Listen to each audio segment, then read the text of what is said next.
اور میرے بندوں، موت تمہیں اسی وقت آ کر کے رہے گی جو وقت تمہارے لیے موت کا مقرر کر دیا گیا۔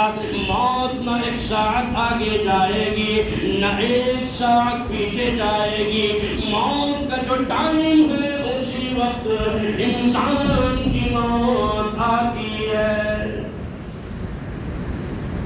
موت کے بارے میں بزرگوں اور دوستوں کسی کا کوئی اختلاف نہیں ہے، ہر آدمی کا کوئی نہ کوئی اختلاف ہے، ہر مذہب کا، ہر ماننے والے کا، لیکن موت ایک ایسی اٹل اور حق چیز ہے کہ اس میں کسی کا کوئی اختلاف نہیں ہے۔ اور پتہ نہیں کہ موت کا فرشتہ کب اپنے چاہے کاندھے پر سوار ہو جائے، اور اتنی بھی مہلت اپنی یہ بھی نہ دے ہم اپنی زبان سے کلمہ توحید لا الہ الا اللہ محمد الرسول اللہ صلی اللہ علیہ وسلم بھی پڑھ لیں۔ کتنے جنازے آپ دیکھ رہے ہوں گے، کتنی موتیں آپ دیکھ رہے ہوں گے کہ بعض تو کیا ہے، بائک چلا رہا ہے، ایکسیڈنٹ ہو گیا، ایک دم ہاتھوں ہاتھ ختم ہوتا چلا جاتا ہے۔ سڑک کی نظر ہو گیا، بھیجا الگ، ہاتھ الگ، پاؤں الگ، سر الگ، دل گردہ الگ، تمام اعضاء بکھر جاتے ہیں۔ بتاؤ اس کی زبان پر کہاں کلمہ جاری ہوا؟ تو اس لیے فرمایا افضل الذکر لا الہ الا اللہ وافضل الدعاء الحمد للہ رب العالمین۔ اللہ کے نبی صلی اللہ علیہ وسلم نے ارشاد فرمایا، او میرے امتیوں، او میرے ماننے والوں، او میرے اوپر ایمان لانے والوں، یاد رکھو سب سے بڑا ذکر جو ہے وہ اللہ کا ذکر ہے۔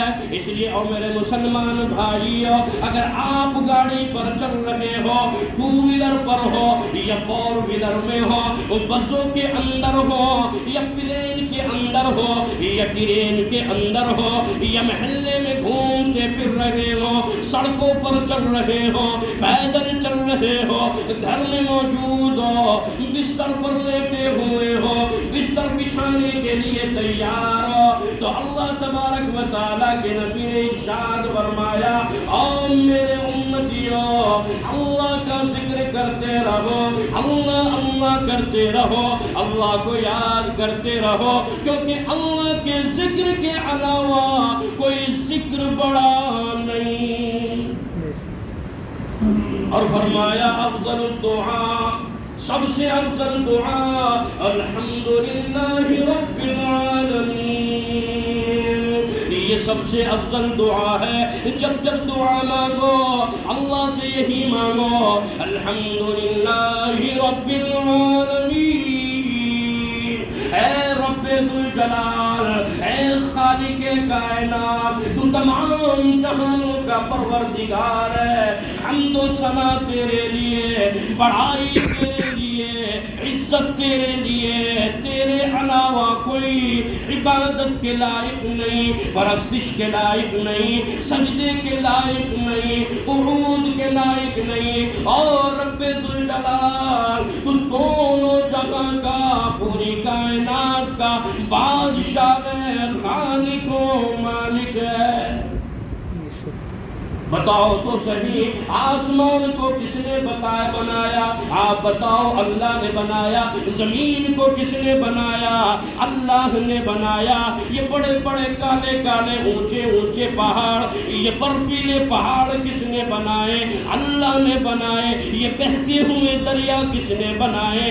اللہ نے بنائے۔ یہ لہلہاتے کھیت کس نے بنائے؟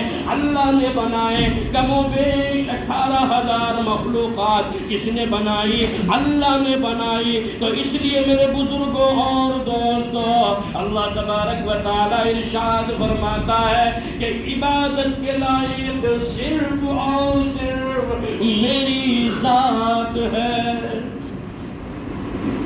اس لیے فرمایا کہ خوب اللہ کا ذکر کرو، اللہ کو یاد کرو، مسجدوں کو آباد کرو، مدرسوں کو آباد کرو۔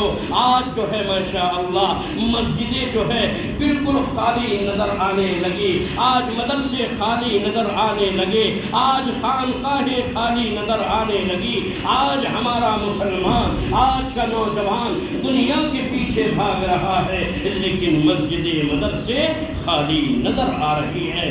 جبھی تو شاعر نے بڑے ہی اچھے انداز میں یوں کہا، کیا کہا کہ جس دور پہ نہ جاتی دنیا اب ہم وہ زمانہ بھول گئے، اوروں کو جگانا یاد رہا، خود ہوش میں آنا بھول گئے، منہ دیکھنیا آئینے میں پرداغ نہ دیکھا سینے میں، جی ایسا لگایا جینے میں، مرنے کو مسلمان بھول گئے، آسان تو اب بھی ہوتی ہے مسجد کی فضا میں، اے اشرف جس ضرب سے دل ہل جاتے تھے وہ ضرب لگانا بھول گئے، مسجد تو بنانی شب بھر میں ایمان کی حرارت والوں نے،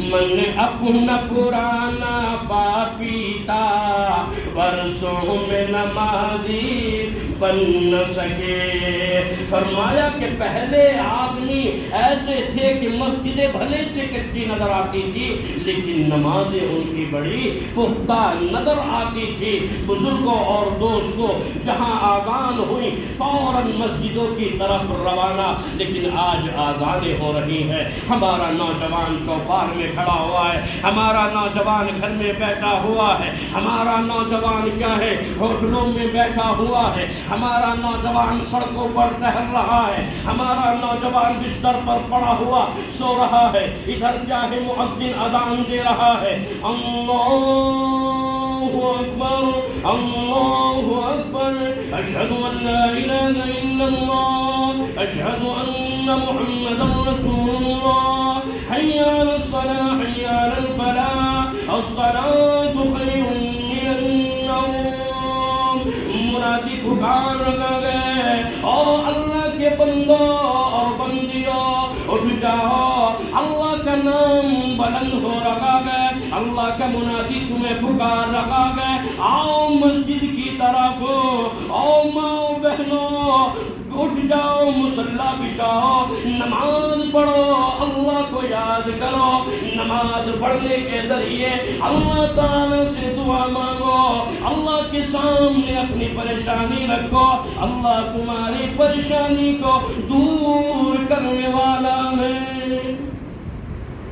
نماز کے ذریعے صحابہ نے بڑے بڑے کام انجام دیے، بڑے بڑے کام۔ ایک صحابی کا خچر مر گیا، سفر کرنا تھا، خچر مر گیا، اب کہنے لگے کہ یار یہ خچر میرے پاس تھا، اب میرا سفر لمبا ہے، کس طریقے سے میں سفر کو پورا کروں، خدا کی قسم۔ لیکن جب اللہ کے نبی نے نماز سے متعلق انہیں بیان کیا صحابہ کو کہ او میرے صحابہ میں معراج کے لیے گیا تھا،